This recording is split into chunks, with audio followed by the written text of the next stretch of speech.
हम मंदिरों में भगवान विष्णु की प्रतिमा देखते हैं और मन में ही एक प्रश्न उठता है कि मनुष्य के 2 हाथ होते हैं, लेकिन भगवान विष्णु के 4 हाथ क्यों हैं? और क्या यह केवल दिव्यता दिखाने का तरीका है या इसके पीछे कोई गहरा रहस्य छिपा है?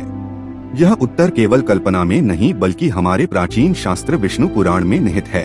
जब जब सृष्टि का संतुलन डगमगाता है, तब भगवान विष्णु अपने चतुर्भुज स्वरूप में प्रकट होते हैं, क्योंकि यह स्वरूप ब्रह्मांड के 4 शाश्वत सिद्धांतों का प्रतीक है।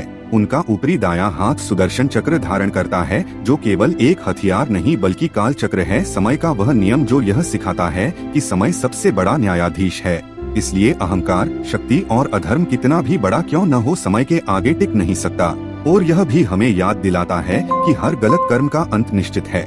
उनका ऊपरी बायां हाथ 5 जन्य शंख धारण करता है, जो ओंकार की ध्वनि का प्रतीक है, सृष्टि की पहली आवाज जिससे ज्ञान, चेतना और जागरण उत्पन्न हुआ। शंख यह सिखाता है कि बिना ज्ञान के शक्ति अंधी हो जाती है और बिना चेतना के जीवन केवल अस्तित्व बनकर रह जाता है। उनका निचला दायां हाथ कौमोद की गदा पर टिका है और गदा सिखाती है कि अन्याय को रोकने के लिए शक्ति आवश्यक है, लेकिन वह शक्ति धर्म के अधीन होनी चाहिए, वरना वही शक्ति विनाश का कारण बन जाती है। और उनका निचला बायां हाथ खिला हुआ कमल धारण करता है, जो संसार के कीचड़ में रहकर भी पवित्र रहने का प्रतीक है। कमल हमें सिखाता है कि हम संसार में रहते हुए भी आसक्ति से मुक्त रह सकते हैं और भीतर से शुद्ध रहकर मोक्ष की ओर बढ़ सकते हैं। इसीलिए जब चक्र, शंख, गदा और कमल एक साथ संतुलित होते हैं, तभी सृष्टि चलती है। समय का नियंत्रण, ज्ञान का प्रकाश, धर्म की रक्षा और आत्मा की मुक्ति, यही 4 आधार हैं जिन पर पूरा ब्रह्मांड टिका है। यही कारण है कि भगवान विष्णु के 4 हाथ हैं। कारण भगवान को एक ही क्षण में सृष्टि की रक्षा भी करनी होती है, ज्ञान भी देना होता है, अनुशासन भी बनाए रखना होता है और आत्मा को मुक्ति का मार्ग भी दिखाना होता है।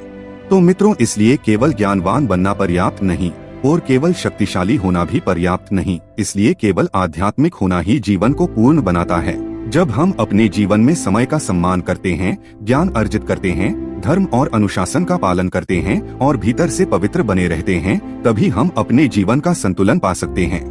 तो मित्रों, यह रहा आज की कहानी। आशा करता हूँ आज की कहानी भी आपको बहुत ज्यादा पसंद आया है। इस वीडियो को ज्यादा से ज्यादा शेयर करें ताकि बाकी लोगों की जिंदगी में भी थोड़ा बहुत सुधार देखने को मिले, और साथ ही जरूर कमेंट करें, ओ नमो भगवते वासुदेवाय। क्या आप जानते हैं कि क्यों कुरुक्षेत्र युद्ध में भगवान श्री कृष्ण शस्त्र उठाने से मना कर दिया था? यह कहानी जानने के लिए नीचे दिया गया वीडियो जरूर देखें।